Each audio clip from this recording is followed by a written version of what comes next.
Assalamualaikum warahmatullahi wabarakatuh. Pada pertemuan kali ini kita akan belajar mengenai software slide untuk perhitungan faktor keamanan dan probabilitas kelongsoran. Nah, data yang diperlukan itu yang pertama ada data DXF, lalu ada data litologi, kemudian ada data material properties. Nah, pertama kita buka dulu slide-nya, lalu pilih file, pilih import, kemudian pilih yang import DXF. Kita masukkan, sebenarnya kita pilih yang external boundaries. Lalu import, kita masukkan file DXF yang tadi. Nah, kalau udah ke import si file external boundaries-nya, kita import lagi untuk material boundaries. Nah, di sini yang dicentang yang material boundary dengan file yang sama yang kayak tadi. Nah, kalau udah gini, lalu kita ke project setting. Nah, di general, kita lihat nih, arah keruntuhannya itu kemana. Nah, di sini kan dari kanan ke kiri kan, berarti udah bener nih, right to left. Kemudian untuk unit of measurement-nya, kita pilih yang default aja. Lalu ke metode, kita pilih yang Bishop sama Morgenstern. Sebenarnya ini bebas, tergantung ke kalian ya, tapi kali ini kita pilihnya yang Bishop sama Morgenstern aja. Lalu langsung ke statistik, kita pakai yang probabilitas ini dicentang. Untuk metodenya pakai Monte Carlo, dan juga number of sampelnya pilih yang 1000 aja. Lalu untuk analisis state-nya pilih yang global minimum, bukan yang overall sub, karena nanti biar memudahkan si software ini dalam menganalisis nilai terkecil atau FK terkecil dari lereng ini. Kalau udah di oke aja. Nah, kalau udah dipilih statistik nanti untuk menu statistiknya akan muncul di sini. Kemudian kita pilih ke ini, properties define material. Nah, untuk define material ini disesuaikan sama material yang ada di sini, yang ada di material properties masing-masing. Nah, di sini kan ada 5 material nih, ada soil, clay, siltstone, sandstone, dan juga coal. Nah, di sini material 1 kan soil. Kemudian untuk warnanya sendiri coklat. Lalu untuk unit weight, kita isi sesuai data ini, 18,4. Pakainya pakai titik ya, bukan koma. Kemudian untuk kohesinya ada 29 dan juga pi-nya 21,6. Nah, di sini untuk tipe keruntuhannya kita pilihnya yang more column karena data yang tersedia dari material properties cuma ada unit weight, kohesi, dan pi. Untuk yang tipe keruntuhan lain seperti generalized Gaussian Brown, di sini perlu data UCS dan JSI. Sedangkan kita nggak ada data itu, jadi pakainya yang more column aja. Nah, lalu dilanjutkan ke material kedua, yaitu ada clay. Diganti dulu namanya, terus pilih warnanya sesuai geologi ya. Berarti kan pakainya yang hijau. Unit weight-nya 25,4. Jangan lupa ini pakai titik, bukan pakai koma. Kemudian kohesinya 72,4.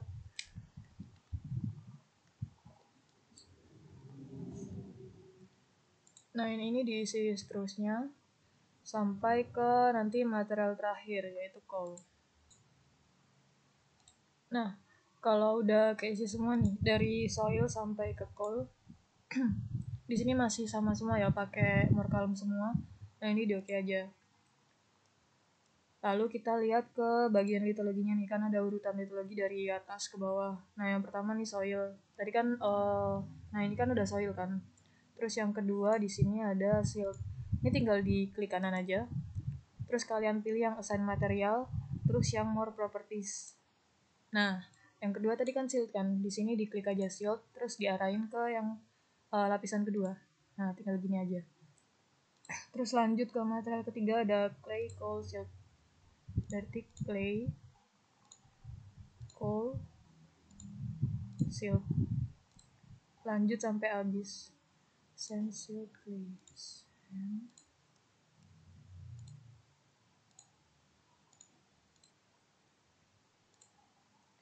Nah, kalau si material properties-nya udah keisi semua, lalu kita lanjut ke yang statistik.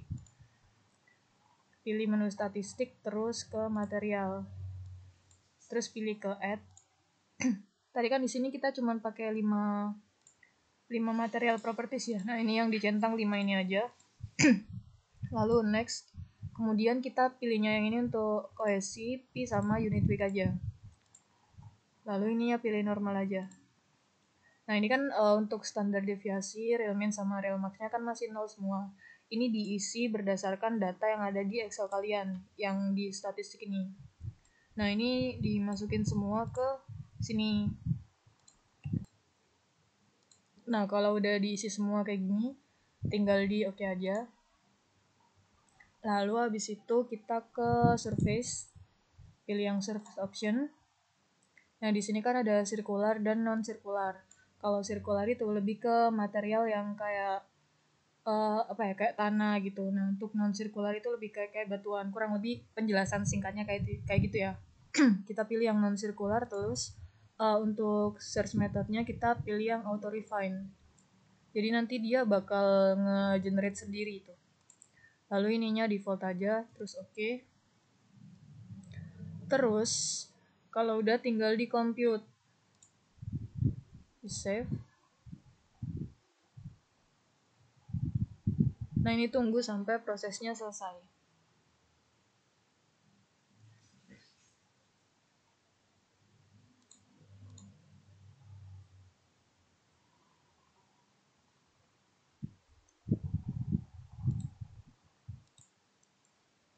Oh, sorry ada yang kelewat. Bisa ditambahin di sini pakai distributed load, pilih di loading, add distributed load. Nah, anggap aja ini di daerah tambang kan ada blasting ya. Nah, kalau blasting kan berarti getarannya kan horizontal. Kita pilih yang horizontal, terus magnitude-nya itu diisi 0,075. Terus tinggal di oke aja. Kemudian bisa juga ditambahkan water table. Pilih di boundaries, add water table. Kita pakainya di sini kurang lebih 90% atau 80% dari atas ya nambahnya. Berarti kira-kira kayak gini, dan itu mengikuti dari si bentuk lerengnya atau geometri lerengnya ini. Sebenarnya water table ini bisa ditambahkan kalau kalian ada data rembesan atau kayak sumur uji gitu di daerah kalian. Nah, kalau udah gini, kita pilihnya ke material yang kena dari si water table ini aja. Kan ini di soil nggak kena ya, berarti soilnya nggak usah. Terus tinggal di oke aja, lalu kita compute lagi.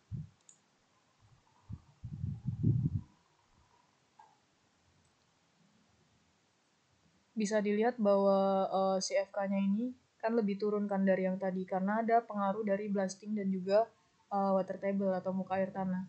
Kalau udah kita pilih yang interpret.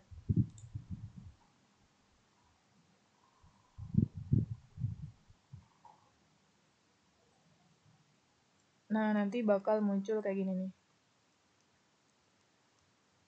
Nah, maksudnya FS itu apa? FS itu faktor keamanannya. Kemudian PF itu probabilitas vektor atau probabilitas kelongsoran. Untuk RI itu dia tuh kayak reliabilitas indeks, kayak nilai kepercayaan, nilai keyakinannya dari perhitungan data ini. Nah, untuk ngilangin si tanda plus-plus yang banyak ini, kita bisa pilih di view, terus display option. Nah, ininya di uncheck aja, yang center of rotation di uncheck, terus apply. Nah, sebenarnya tanda plus-plus tadi tuh dia tuh kayak yang ngitung FK semua. Jadi misal kalian pilihnya yang ini kan add query. Add query tuh kayak nambah si nilai ini nih FK-nya. Nah, tanda plus-plus tadi tuh nunjukin nilai FK yang kayak gitu. Nah, kayak gini. Tapi karena kita tadi pakainya kan yang global minimum.